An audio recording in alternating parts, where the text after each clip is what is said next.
एक ही कमरे में दुर्योधन ने अपनी पत्नी और कर्ण को साथ में करते हुए देखा था ये काम। तो कर्ण और दुर्योधन की पत्नी के फूल गए थे हाथ और पांव। चिंता इतनी बड़ी कि दोनों सकते में आ गए। सार को समझने के लिए देखें ये पेशकश। किंवदंतियों के अनुसार कौरवों में धृतराष्ट्र और गांधारी का सबसे बड़ा पुत्र था दुर्योधन। उसके अंदर घमंड और ईर्ष्या कूट कूट के भरी थी।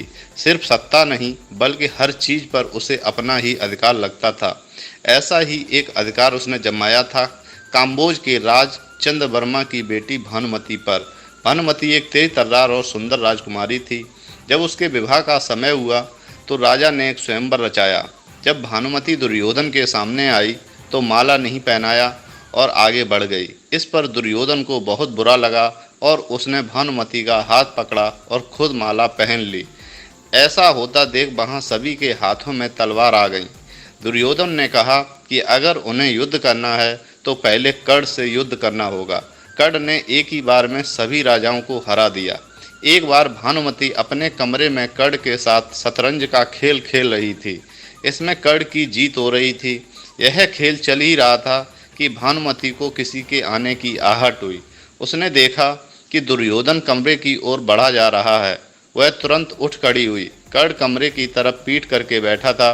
उसे पता नहीं चला कि दुर्योधन के आने पर भानुमति खड़ी हुई है। उसे लगा हार के डर से भानुमति खेल अधूरा छोड़ रही है, तो उसने तुरंत भानुमति का हाथ पकड़कर उसे बैठा दिया। भानुमति के हाथ की जगह उसकी एक माला कर्ण के हाथ में टूटकर बिखर गई। दुर्योधन वहां आ पहुंचा। अब कर्ण और भानुमति दोनों को डर लगने लगा कि कहीं दुर्योधन इस बात का कोई गलत मतलब न निकाल लें। लेकिन किंवदंती के अनुसार दुर्योधन चाहे कितनी भी अधर्मी और पापी क्यों न रहा हो, उसे अपनी पत्नी और अपने मित्र पर पूरा यकीन था। दुर्योधन ने कहा कि मित्र माला तो उठा लो, और फिर जिस उद्देश्य से वह कमरे में आया था वह बातें करके चला गया।